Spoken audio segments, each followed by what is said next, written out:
svatý Huberte, promluv tento den významný. Vysoce cílení hosté, přátelé milí, my z milosti Boží, biskup Lutyšský, vévoda Akvitánský a svatořečený patron cechu mysliveckého, zvaný svatý Hubert, vítáme vás všechny s úctou ve městě Šluknovském. Zvláště pak vítáme hosty z daleké city. Mr. Zdeněk.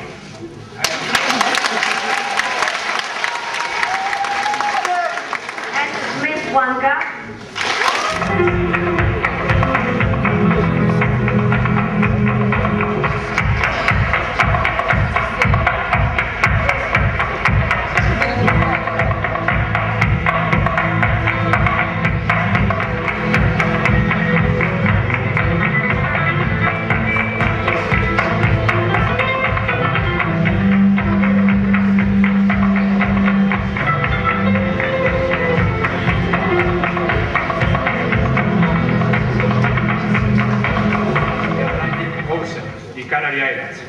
Each also has two autonomous cities in Europe.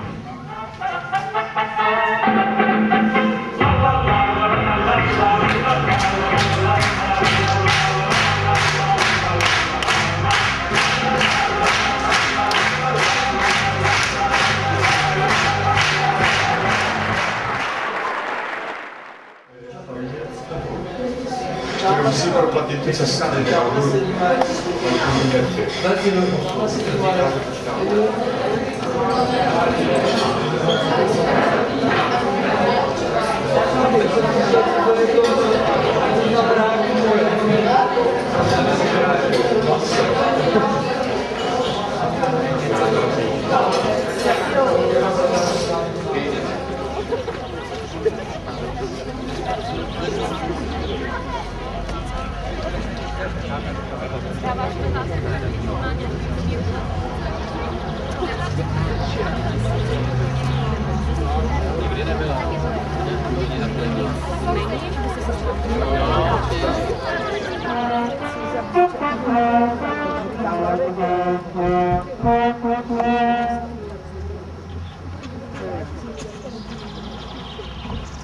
Dobré ráno vám všem.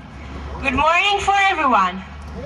Doufám, že jste se dobře vyspali a odpočinuli, protože vás dneska čeká perný den. I hope you slept well and you had a nice night because today it's an exciting day coming. Vítáme vás na soutěžním dnu 10. Globe Games.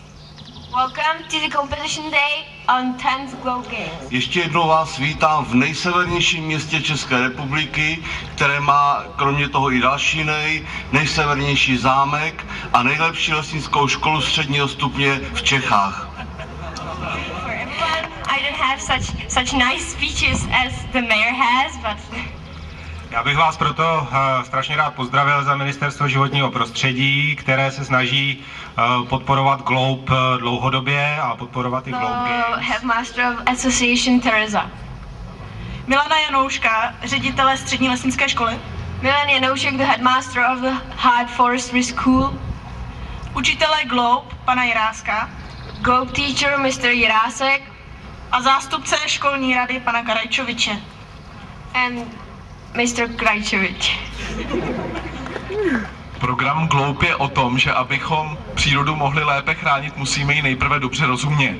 Dovolte mi, abych vás ještě jednou uvítal na 10. Globe Game, tentokrát na půdě staroslavného učení lesnického ve Šluknově.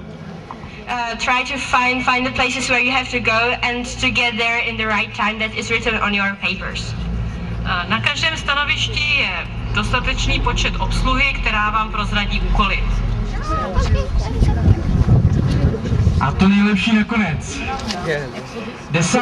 Globe Games přijde zahájit svatý Hubert. Zahajuju tyto hry.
ecological standpoint. And the teams have 4 main tasks here. One is to measure the speed of the flow, of the water flow, with those corks. Then the second measure task is to measure the temperature of the water in the pond and in the flow or in the creek, and also the transparency of water. Then they try to hunt some water invertebrates. And the last task is they will try to make hairs, larvae and the adults of water insects.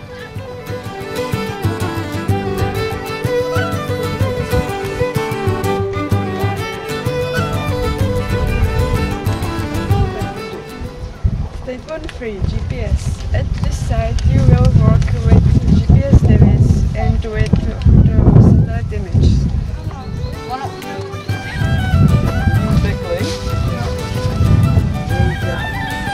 Mají přizazovat jednotlivé satelitní snímky k mapě České republiky a ty satelitní snímky jsou snímky v podstatě různých míst, měst a oni musí poznat, který snímky patří ke kterému městu.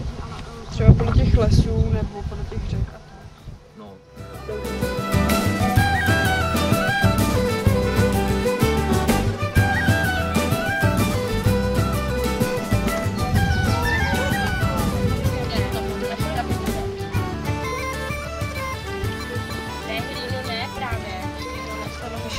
Skupina, která přijde, vyfasuje pH metr, kelímky, špejle, petku na vodu a musí pouze z přírodní se dostat na pH 5, Jakmile se dostanou na pH 5, můžou postupovat po půl bodu, výš nebo níž.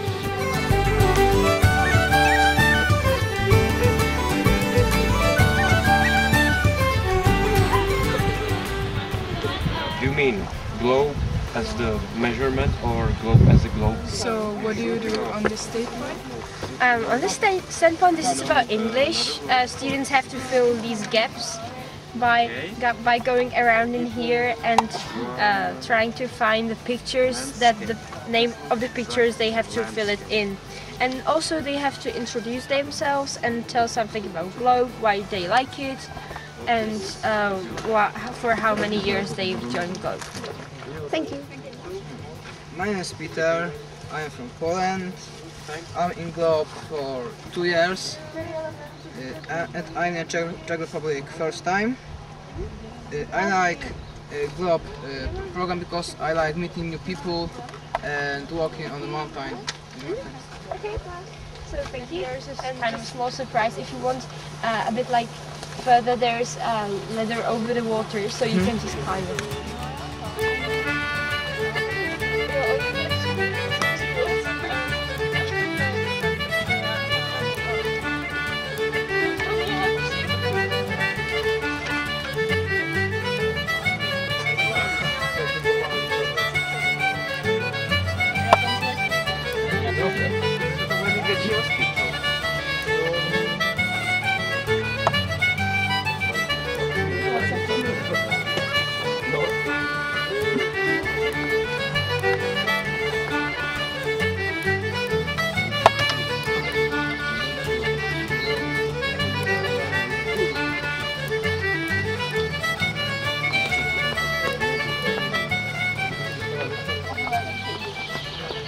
Je právě vidět, jak je ten růžek kamzíka vevnitř žlutý, proto jsem to tadyhle podélně proříznul, aby bylo vidět rozdíl mezi rohem a barvou.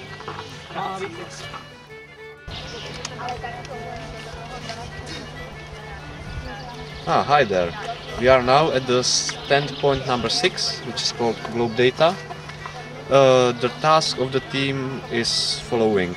They get 3 tables, 3 graphs of some temperatures and rainfall, and they have to put there to the particular climate area, like tropical, subtropical or polar, whatever. And after that they become the pictures of the different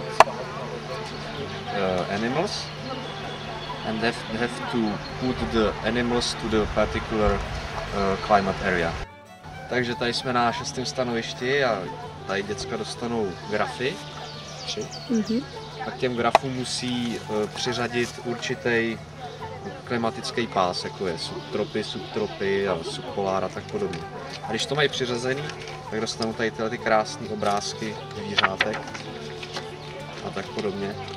A musí přiřadit zvířata k určitým klimatickým pásům.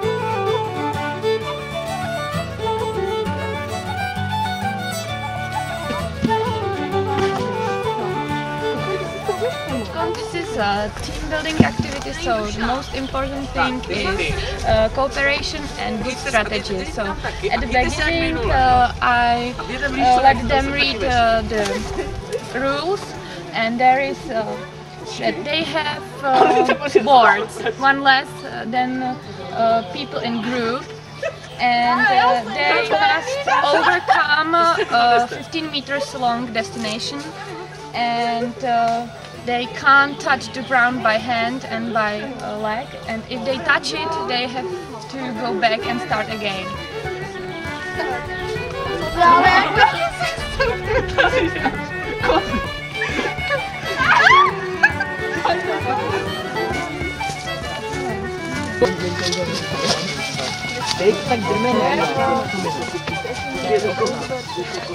Tady je stanoviště týmová spolupráce, kdy vlastně účastníci mají zjistit znění tajenky a tajenku zjistí vyluštěním křížovky, ovšem ta křížovka není nakreslená nebo natištěná, ale musí si zjistit její tvár, její obsah na tady těch kartách, které jsou rozmístěný kolem.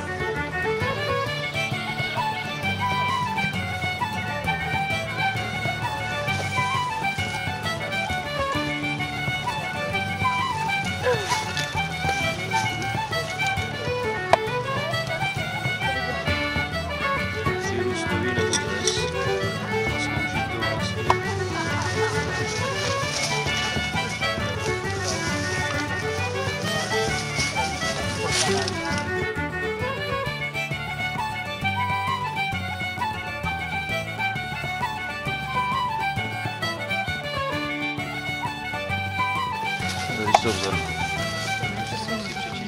A příště si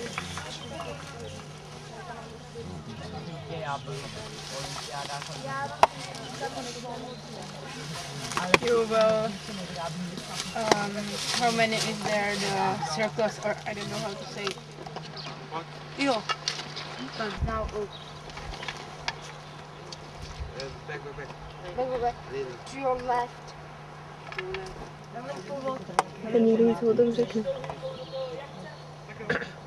Tak zde se nacházíte na pedologickém stanovišti. There is a pedologic station here. And